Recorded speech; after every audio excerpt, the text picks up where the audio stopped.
अल्लाह रब्बुल इज़्ज़त ने हमें जो दीन और मज़हब अता फरमाया है वो बड़ा ही पाकीज़ा,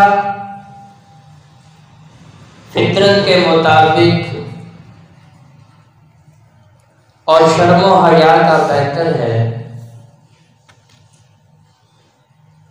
नबी करीम सल्लल्लाहु अलैहि वसल्लम की ज़ाते अक़दस नबूवत से पहले भी मक्का वालों के लिए एक मिसाल थी। जब लोग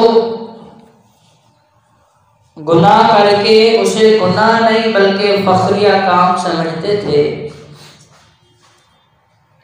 जब लोग खून रेज़ी करके भी पछताते नहीं बल्कि अपनी बहादुरी का सबब माना करते थे, जब बेहुदा गोई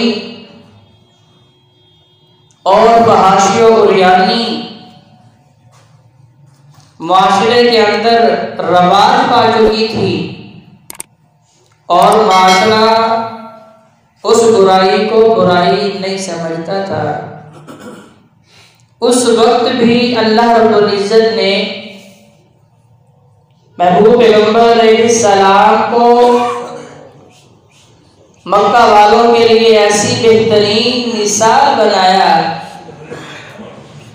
कि मक्का के तमाम रहने वाले इस बात को तस्लीम करते थे कि अगर किसी इंसान में इंसानियत देखी है तो वो मोहम्मद सल्लल्लाहु अलैहि वसल्लम है।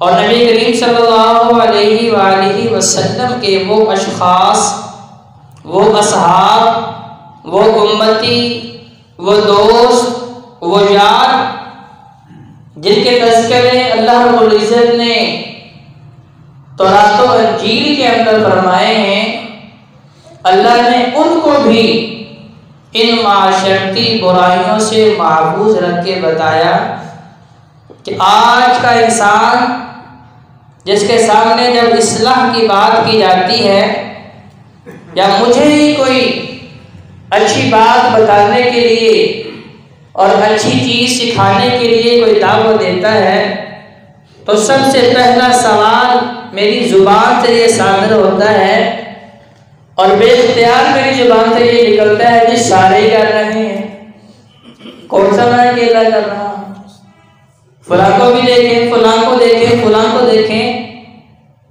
जैसा कि हमारे माशरे में है कि कहा जाता है जी सारे ऐसे हो चुके हैं, मुझ अकेले इंसान के दुरुस्त होने से क्या हो जाता है।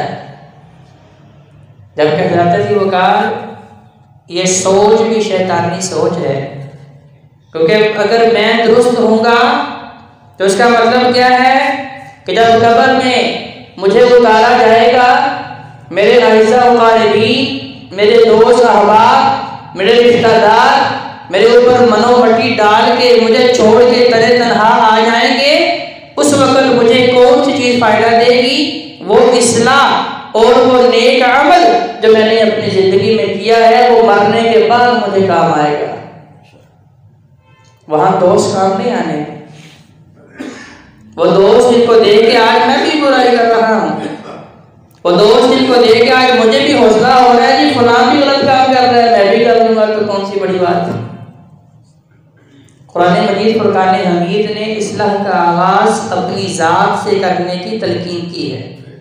ऐ ईमान वालों क्या करो, क़ू अनफुसकुम व अहलीकुम नारा, पूरी उम्मत की फिक्र करनी है, लेकिन सबसे पहले पूरे के पूरे इस्लाम को अपने बदन के ऊपर नाफिज करना है। उदखुलू फिस्सिल्मि काफ़ा, वो दीन, वो मजहब, वो शरीयत जो अल्लाह को महबूब है, जो अल्लाह को पसंद है, अल्लाह रब्बुल इज़्ज़त फरमाता है ईमान वालों पूरे के पूरे उसके अंदर दाखिल हो जाओ। ये नहीं कहा कि इंतजार करो जब आपका पूरे का पूरा गाँव दीन इस्लाम में दाखिल हो जाएगा जब आपकी पूरी तहसील, जिला, सूबा और मुल्क और पूरी उम्मत सारी सरजमीन के ऊपर इस्लाम का निफाज होगा, इतने इत्तलार के बाद तुम जब डंडे के जोर पे तुम्हें इस्लाम पे चलने के लिए मजबूर किया जाए, उस वक्त इस्लाम पे चलना। अल्लाह ने ये तो नहीं कहा। अल्लाह ने मुझे और आपको ये हुक्म दिया है कि ईमान वालों दुखुलू फी सिल्मी काफ़ा, पूरे के पूरे दीन इस्लाम में दाखिल हो जाओ। तो इस दीन इस्लाम का सबसे बड़ा हुस्न क्या है? नबी करीम सल्लल्लाहु अलैहि वसल्लम का फरमाने आलिशान, फरमाया ईमान की 70 या 72 जैसे कुछ ऊपर शाखें हैं, इसके मदारिज हैं, इसकी सीढ़ियां हैं, इसके स्टेप हैं। उनमें से सबसे पहला बुनियादी जरूरी क्या है? अल हयाउ मिनल ईमान, फरमाया हया ईमान में से। गोया कि पहली सीढ़ी ये है, पहला दर्जा ये है।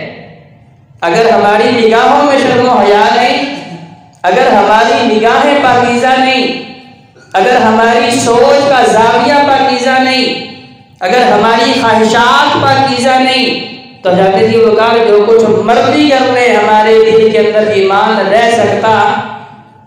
ईमान आता जाता रहता है। मैं नहीं कह रहा, महबूब पैगंबर अलैहिस्सलाम फरमा रहे हैं कि जब चोर चोरी करता है उस वक्त उसके अंदर ईमान नहीं होता, जब जानी जना करता है उस वक्त उसके अंदर ईमान नहीं होता, जब शराबी शराब पीता है उसके अंदर ईमान नहीं होता, उसके अंदर से निकल जाता है। जब इंसान हालत गुनाह में होता है ईमान उससे निकल जाता है। और जो उम्मत 24 घंटे गुनाहों में गुजार दे, जो कौमें, जो लोग, जो अफराद जिनका उठना बैठना सोना जागना खुशी गमी सफर हजर सारे के सारे गुनाहों में गुजरे, फिर उनके अंदर ईमान कब आएगा और कैसे आएगा? तो लम्हा फिक्रिया है। नबी अलैहिस्सलाम ने उस दीन इस्लाम का हुस्न बता दिया, उसका निचोड़ बता दिया, खुलासा बता दिया और आगाज बता दिया कि ईमान का आगाज कैसे होगा। अल हयाउ मिनल ईमान, शर्म और हया के बेहतर बनना पड़ेगा। और मेरे महबूब पैगंबर अलैहिस्सलाम के शर्म और हया के दावे पूरे मक्का वाले करते थे। उन्हें पता था नबुव्वत के ऐलान से पहले भी कि शहर मक्का में अगर कोई शर्म और हया का बेहतर है, जिसने कभी किसी गैर महरम की तरफ निगाहों को उठा के नहीं देखा, जो सारी कायनात के लिए रहनुमा बन के आया है, आज हमारे यहाँ अपनी ख़वातीन को ही ख़ास तौर पे भेजा जाता है दम दरूद के लिए, रूहानी इलाज मुआवजे के लिए। और देखिए सबसे बड़ी रूहानियत की नंबरदार शख्सियत मेरे महबूब पैगंबर अलैहिस्सलाम थे। आका अलैहिस्सलाम सहाबा से हाथ के ऊपर पैर लेते हैं, लेकिन किसी गैर महरम से हाथ मिलाना गवारा नहीं किया। महबूब पैगंबर अलैहिस्सलाम ने देखें किस किस अंदाज से, कितने खूबसूरत लहजे के साथ इस्लाम फरमाई। ख़वातीन से कहा कि तुम्हारे लिए शर्म और हया का तकाज़ा क्या है, कि लफ्ज़ औरत का मतलब क्या है, सर से लेके पाँव तक सारी की सारी छुपाने वाली चीज़। औरत लफ्ज़ औरत अरबी का लफ्ज़ है जिसका मानी क्या है? ऐसी शय, ऐसी चीज़ जिसे सर से लेके पाँव तक ढका होना चाहिए, पर्दे के अंदर होना चाहिए। लिहाजा औरत के लिए शर्म और हया का तकाज़ा बता दिया कि आपका लिबास ऐसा होना चाहिए जिससे आपके जिस्म के आज़ा नजर नहीं आने चाहिए, इतना तंग नहीं होना चाहिए, इतना बारीक नहीं होना चाहिए कि आपके जिस्म की रंगत जो है वो दिखाई दे।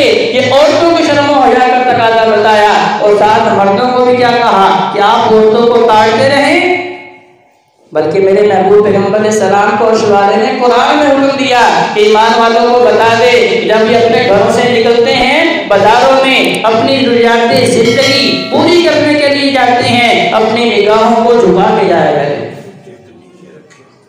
अपनी निगाहों को झुका के जाया करें। तो गोया के दीन इस्लाम ने शर्म और हया सिर्फ ख़वातीन के लिए नहीं रखा, बल्कि मर्दों को भी इसके अंदर रहने की जो है तलकीन की है। अल हयाउ मिनल ईमान, इसके अंदर यह हुक्म सिर्फ ख़वातीन को तो नहीं है कि उन्होंने शर्म और हया करनी है, उन्होंने घर की चार दीवारी में रहना है, उन्होंने बस अपने लिबास का ख्याल रखना है, उन्होंने सिर्फ जो है अपने आप को पूरे इन्हीं के अंदर महफूज रखना है।